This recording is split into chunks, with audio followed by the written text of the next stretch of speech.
नमस्कार, आप देख रहे हैं न्यूज टुडे। मैं हूं आपके साथ चिराग सुखीजा। चलिए रुक कर लेते हैं इस वक्त की बड़ी खबर का। हरियाणा में बीजेपी और जेजेपी की गठबंधन को लेकर जो चल रहा है उसको लेकर जग जाहिर हो चुका है। किस प्रकार से बीजेपी के नेता जेजेपी से गठबंधन को लेकर बयान दे रहे हैं, वहीं ज्यादा मामला जब तूल पकड़ा जब उचाना सीट पर पूर्व केंद्रीय इस्पात मंत्री चौधरी बीरेंद्र सिंह की पत्नी प्रेमलता को हरियाणा बीजेपी के प्रभारी विप्लव देव ने कहा कि दीदी उचाना से लड़ेंगी, और उनका यह बयान भी जेजेपी ने गठबंधन कर बीजेपी पर कोई एहसान नहीं किया बल्कि उनके मंत्री बनाए हैं। इसके बाद एक दूसरे पर दोनों पार्टियों के नेताओं में तकरार देखने को ज्यादा मिल रही है। वहीं डिप्टी सीएम दुष्यंत चौटाला से गठबंधन में दोनों पार्टियों के बीच तकरार आने को लेकर सवाल किया तो उन्होंने स्पष्ट किया कि हमने ये गठबंधन किसी मजबूरी में नहीं किया, ना बीजेपी ने किसी मजबूरी में किया।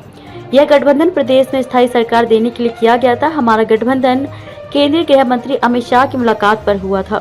दोनों पार्टियों के एजेंडे से प्रदेश में स्थायी सरकार और गठबंधन देने को लेकर सहमति बनी थी। यह गठबंधन को लेकर 3 महीने के बाद ही यह सब सुनने को मिल रहा है। आज के समय में दोनों पार्टियों के बीच गठबंधन सही चल रहा है।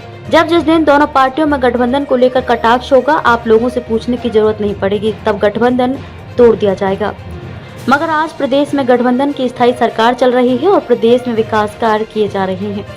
वहीं उन्होंने भारतीय कुश्ती संघ के अध्यक्ष ब्रजभूषण मामले में नाबालिग लड़की के द्वारा आरोप वापस लिए जाने के सवाल पर भी बोले। चौटाला ने कहा कि कोई दिल्ली पुलिस का ऑफिसर हूं, न आप हैं। एक दिन खबर छपती है आंदोलन खत्म हो गया, अगले 15 मिनट में छपता है कि आंदोलन खत्म नहीं हुआ। एक दिन छपता है कि बयान वापस ले लिए, अगले दिन छपता है बयान वापस नहीं लिए। यह दिल्ली पुलिस इस मामले में जांच कर रही है। मजिस्ट्रेट के सामने क्या बयान दिए, ये दिल्ली पुलिस की जांच के बाद ही बयान देना उचित होगा। वहीं दुष्यंत चौटाला ने प्रदेश में एक एनडीआरएफ की यूनिट स्थापित करने की केंद्र सरकार से मांग की। चौटाला ने कहा कि जिस प्रकार उड़ीसा में रेल हादसा हुआ है, उससे अब जरूरी हो गया कि प्रदेश में एनडीआरएफ की यूनिट दी जाए, ताकि अगर कोई हादसा हो जाए तो तुरंत एनडीआरएफ की टीम पहुंचकर बचाव कार्य किया जा सके। इस बारे में केंद्रीय गृह मंत्री अमित शाह के सभी राज्यों की आपदा प्रबंधन को लेकर बैठक होना, उसमें हम प्रदेश और ये बातें रखेंगे। आज दुष्यंत चौटाला रोहतक में परिवेदना समिति की मासिक बैठक लेने पहुंचे थे। उन्होंने कुल 14 शिकायत सुनी, जिसमें से एक शिकायत पर कोई कार्रवाई नहीं हो पाई।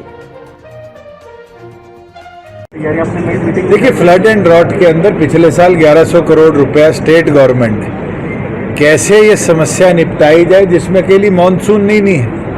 बहुत सा हरियाणा प्रदेश का एरिया लो लाइन आ गया है और पानी का लेवल दिन प्रतिदिन उस एरिया में ऊंचा हुआ है। वहाँ से कैसे सोलर पंप लगाकर पंपिंग करी जाए, ड्रेन्स को कैसे क्लीन करके टाइमली प्रिपेयर किया जाए, इसके ऊपर फ्लड एंड ड्रॉट में अप्रूवल आता है। Additional agenda flood and drought का जो है वो हम जल्द अप्रूव कर देंगे, और जैसे ही अप्रूवल आएगा मुझे लगता है 2 पेंडेंसी जो एस्टिमेट बन के जा चुके हैं उनको भी राइट ऑफ द डे मिलेगी कि वो काम वहाँ पर शुरू हो जाएगा।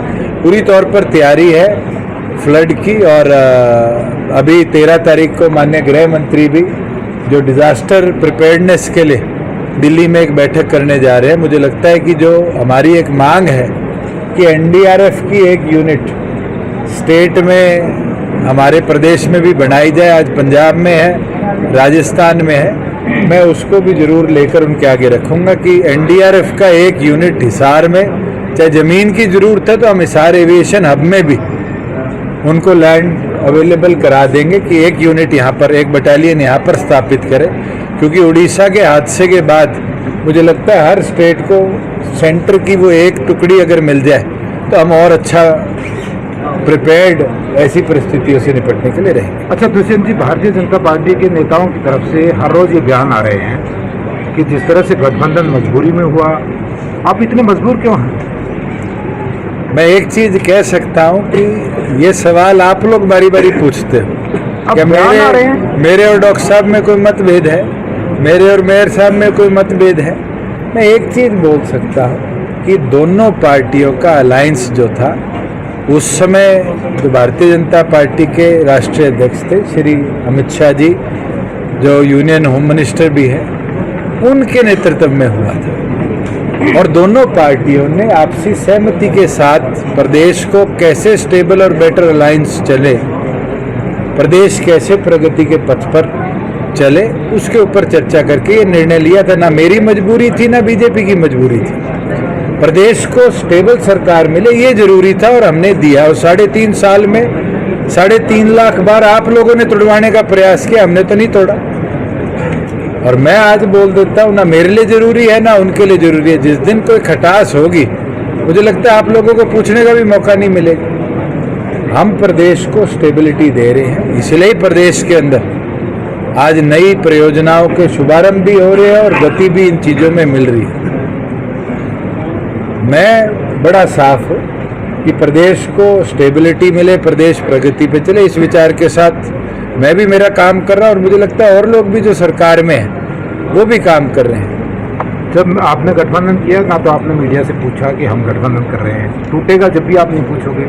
जिस तरह की बयानबाजी हो रही है, विपुल देव ने कहा, कल जो केंद्रीय मंत्री आ रहे थे उन्होंने कहा, प्रदेश अध्यक्ष कह रहे हैं। मैं तो आपसे पूछ लेता हूँ, क्या कहा? उन्होंने कहा कि हमारी तो कोई मजबूरी नहीं थी, जेजेपी की मजबूरी थी। उन्होंने मैं तो इतना कह सकता हूँ कि किसी की मजबूरी थी नहीं थी उसमें मैं क्या टिप्पणी करूं।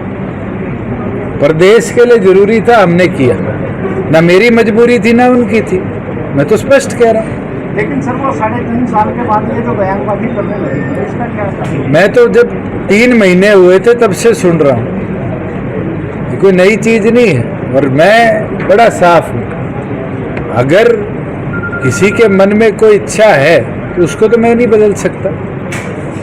अब जनता ये जानना चाहती है, इकट्ठे चुनाव लड़ोगे या अलग अलग हो जाओगे? तो बैठ के दोनों पार्टियों का नेतृत्व तय करेगा और मुझे लगता है दोनों पार्टियों की इच्छा तो यही है कि मिलके चले। अब वो बदल जाए किसी समय पे, उसको कैसे आज अनाउंस किया जाए, कैसे तय किया जाए, मुझे नहीं लगता कि ये वायबल भी है। अच्छा दुष्यंत जी, जैसे विक्टिम के फादर ने खुलासा किया है कि मोलेस्टेशन का आरोप उसने किसी कारणवश लगाया था। देखिए, मैं ना तो दिल्ली पुलिस का कोई ऑफिसर हूँ ना आप। दिल्ली पुलिस इसको इन्वेस्टिगेट कर रही है। एक दिन छप जाता है आंदोलन खत्म, 15 मिनट बाद आता है आंदोलन चल रहा है। एक दिन आप छाप देते हो कि बयान वापिस लिया, दूसरे दिन चलता है कि नहीं बयान नहीं बदला। ना मुझे ये पता क्या इनिशियल 161 का बयान था, क्या बयान मजिस्ट्रेट के आगे हुआ है। लेट दिल्ली पुलिस इन्वेस्टिगेट और टाइम बाउंड, मुझे लगता है स्पोर्ट्स मिनिस्टर के साथ उनकी बैठक होगी। टाइम बाउंड दिल्ली पुलिस इसको इन्वेस्टिगेट कर अपनी कंप्लायंस जब कर लेगी तब इस पे बयान करना कोई बेहतर है। Thank you. चुनाव सर बड़ा मुद्दा है, 2019 में भी आपने कहा पीछे दिग्विजय सिंह इनसो के साथियों के साथ सीएम साहब से मिलके आए थे। अभी तो एडमिशंस चल रहे हैं, एडमिशंस कंप्लीट हो उसको टेकअप करेंगे। तो ये थी आज की कुछ अहम खबरें फिलहाल इस बुलेटिन में, बस इतना ही। अगर आपने अभी तक हमारे YouTube चैनल को सब्सक्राइब नहीं किया है तो सब्सक्राइब कर लीजिए, Facebook पेज को लाइक कर लीजिए ताकि हर खबर आप तक सबसे पहले पहुंचती रहे। देखते रहिए न्यूज़ टुडे।